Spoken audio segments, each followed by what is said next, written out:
ओम गुरुभ्यो नमः। ओम गम गणपतये नमः। ओम हुम हनुमते नमः। ओम रम रामाय नमः। ओम मातेश्वरी नमो नमः। ओम मातृपितृचरण कमलेभ्यो नमो नमः। ओम शांति शांति शांति। हरि ओम श्री गुरुभ्यो नमः। स्वागत है आध्यात्म गुरुकुल, ज्योतिष गुरुकुल, वास्तव गुरुकुल, स्वावलंबन गुरुकुल, पूजा पाठ कर्मकांड ज्योतिष गुरुकुल, कृषि गुरुकुल, अभिनय गुरुकुल, प्रशिक्षण केंद्र राउरकेला उड़ीसा से मैं आचार्य संजय बात करते हैं। तुला राशि केतु का गोचर। केतु तुला राशि का द्वादश में चल रहा है। द्वादश में मोक्ष, मुक्ति, आध्यात्म, विकास, ब्रह्म प्राप्ति, ईश्वर प्राप्ति, समाधि का योग बहुत अच्छा कहा गया केतु और शुक्र को द्वादश में। 1.5 साल का मौका था। इस समय जो तुला राशि वाले, तुला लग्न वाले बुद्धिमान थे, इस मार्ग पे चले, रुचि भी बढ़ा होगा। जिनका नहीं बढ़ा होगा। फिर 18 साल के बाद यहाँ पर केतु देव आएंगे, तो द्वादश स्थान का सबसे बढ़िया गोचर केतु का अलविदा करते हुए आपके लाभ स्थान, बड़ा भाई के स्थान में जा रहे हैं। केतु तुला राशि का द्वादश में बहुत सारे लोगों को अपने जिंदगी से दूर भगा दिया। बेडरूम प्लेजर से भी केतु के छुड़ाए खेत किया। गुप्त शत्रुओं को भी मार धाड़ के सबको सपाट करके रख दिया। बड़े सारे व्यय, नुकसान इत्यादि का नाश किया। केतु द्वादश में व्यक्ति को यहाँ स्टेबिलिटी भी देता है और अनस्टेबल भी करके रख देता है। दाम्पत्य जीवन का सुख में कमी भी करता है। ये कंडीशन विगत 1.5 साल तक रहा। नुकसान भी बहुत हुआ, व्यय भी बहुत हुआ। क्रूर ग्रह भी है, पाप ग्रह भी है और परम आध्यात्म ग्रह भी है, और राहु से समसप्तक होने के कारण यहाँ पाप और क्रूरता भी करवाता है। और द्वादश में होना यानी व्यय का घर में बैठा है, तो व्यय तो कराएगा, उसका ड्यूटी है। व्यय के घर में ड्यूटी लगा केतु का, तो क्या करेगा? व्यय कराएगा, खर्चा कराएगा, टेंशन देगा। और इसका दृष्टि तुला राशि वालों का भूमि भवन वाहन माता सुख मन में था, तो मन को थोड़ा सा विच्छेदात्मक और इस प्रकार के छिछलापन करके रख देता है।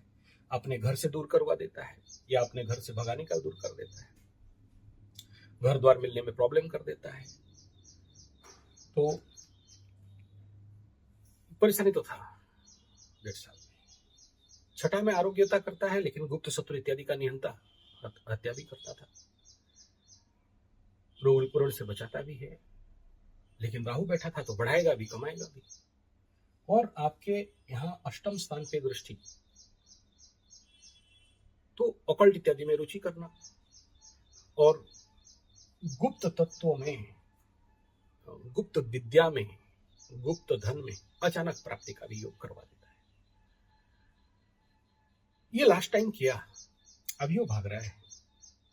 लेकिन कुछ मतानुसार केतु का दृष्टि नहीं होता है, तो उस क्षेत्र में ये तुला राशि, तुला लग्न के लिए द्वादश का ही फल करता है, लेकिन केंद्र त्रिकोण का भी इफेक्ट इसका रहता है। तो इस हिसाब में कुछ लोगों के लिए बहुत संघर्षपूर्ण और समस्यापूर्ण भी रहा, और कुछ लोगों के लिए आध्यात्मिक लेवल पे अच्छा रहा। लेकिन कौन समझे? जो नहीं समझा वो नहीं समझा। लेकिन याद रखना, ये प्लेजर ऑफ और बेडरूम प्लेजर का तो घटा देता है। तो बहुत सारे ऐसे जिंदगी में घटना घटा। बेडरूम में केतु बैठता है तो बेबी को गुस्सा, क्रोधी, विच्छेदात्मक, कामना वासना में रुचिहीनता, और आपके मन में भी इस प्रकार का भावना, और आपकी जिंदगी में जो भी ऐसे फ्रेंड और पार्टनर्स आते हैं उनको डायरेक्ट इनडायरेक्ट हटाता है। कुछ क्षेत्र में कुछ तुला राशि वालों का कमर दर्द, सर दर्द और पैरों में मार भी लगवा देता है। ऑपरेशन भी करवा दिया। अब यहां जा रहे हैं लाभ स्थान में, और लाभ स्थान में कोई भी ग्रह जाए तो अच्छा फल देता है, इसमें कोई दो राय नहीं। कोई भी ग्रह यहाँ बैठ जाए तो अच्छा फल देता है, एकादश अष्टम फलदा फल। परंतु ये जा रहा है बड़े भाई के घर में और लाभ के घर में। तो सीधा सा बात है, केतु का पहला रोल है खेत छुड़ाए खेत छुड़ाएगा। जा रहा है राजा के घर में। राजा के घर में जिसको हर साल 2 बार ग्रहण लगाता है ये केतु और राहु, उसके घर में जब जाते हैं तो केतु यहाँ पर साउंड नहीं होता है, बड़ा अनसाउंड खेल खेलता है।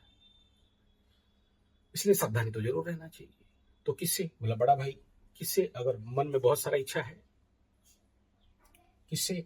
जो इच्छा पूर्ति, उत्तरोत्तर बलिक्रम, और कोई भी चीज वहां पर बहुत एक्सटेंड, बहुत ज्यादा एम्पलीफाई हो जाता है। तो मैं किसी भी एकादश में बैठा केतु वाला आदमी का जिंदगी में एक परफॉर्म लाभ नहीं देखा, लेकिन ये गुप्ताति गुप्त रूप में सडन जिंदगी में लाभ करवा देगा। तो अभी आपका लाभ सडन फील्ड में होगा, यानी तुला वालों को बोलूंगा अगला 1.5 साल लंबे इन्वेस्टमेंट से बचें, जो भी कमाना है शॉर्ट साइड में ही कमाओगे। अब ये केतु यहाँ पर बैठ के सबसे पहला आपका पराक्रम स्थान, छोटा भाई बहन, मित्र बंधु पड़ोसी के घर में दृष्टि डालेगा। 1 2 3 4 5 तुला राशि का तृतीय स्थान। दृष्टि नहीं है तो फिर खाली एकादश का फल करेगा। यहाँ पर सबसे पहला छोटा भाई बहन मित्र बंधु से दूर करवाने का काम भी कर सकता है। गाड़ी इत्यादि देख के चलाना, कम्युनिकेशन में थोड़ा सा परेशानी दे सकता है। हालांकि यहाँ पर कोई बड़ा प्लैनेट अभी आने वाला तो नहीं है। और यहाँ पर दृष्टि गुरु का भी आएगा, गुरु गोचर होने के बाद सप्तम समसप्तक दृष्टि आ जाएगा मिथुन से धनु में, तो उस समय थोड़ा सा आपको उस क्षेत्र से सुरक्षा तो मिल जाएगी। दूसरा, केतु का दृष्टि आपका पंचम स्थान, प्रेम प्यार, राहु यहाँ बैठा होगा तुला राशि का। संतान इत्यादि बाधा, संतान पीड़ा दे सकता है, संतानों से परेशानी, प्रेमा प्रेमी लभरा लभरी से कूटनीति राजनीति षड्यंत्र के तहत दूर, और शिक्षा इत्यादि में मन भ्रमित हो, संतान इत्यादि बात सुनेंगे नहीं, मानेंगे नहीं, मन मर्जी करेंगे। और यहाँ का केतु का दृष्टि जाएगा आपका मेष राशि के ऊपर, और ये मेष राशि जो आपका सप्तम है, दाम्पत्य जीवन, उसका कहीं ना कहीं आपको इफेक्ट देखने में आएगा। पार्टनरशिप, को पार्टनर्स, दाम्पत्य, व्यवसाय, तुला राशि का सप्तम, इस बात पे ध्यान रखना चाहिए कि केतु का दृष्टि है, और केतु वृश्चिदात्मक दृष्टि है, क्रूर है, पापी ग्रह है। गुरु का दृष्टि यहाँ नहीं जाएगा, और यहाँ से गुरु आगे का घर में चले जाएंगे, तो इस घर में इफेक्ट हो सकता है तुला राशि का। ऐसे भी तुला राशि को बताया गया कि सब करो, पार्टनरशिप में मत जाओ, और साथ में केतु का दृष्टि, तो पार्टनरशिप से धोखा का संभावना आने वाला 1.5 साल, सावधान रहो। और जो लोग ये बोल रहे हैं कि दृष्टि नहीं रहता है, तो कोई बात नहीं है, इसका इफेक्ट आपको कहीं ना कहीं से समझ में आ जाएगा।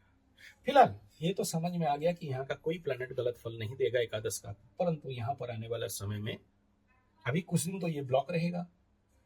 उसके बाद केतु और मंगल का यहाँ क्रॉस ट्रांजिट भी दिखाई देगा। उस समय बड़ा भाई के साथ संबंध में विच्छेदात्मक परिस्थिति, और बड़ा भाई के घर में आगयानी, मंगल केतु पिशाच योग, तो कुछ बीमारी दिखाई देगा। आपको भी अपना घुटना इत्यादि और जांग और टांग इत्यादि का सुरक्षा करना बहुत जरूरी है। ये ठोकाई यहाँ पर पड़ने का बड़ा संभावना है। धन्यवाद, नमस्कार।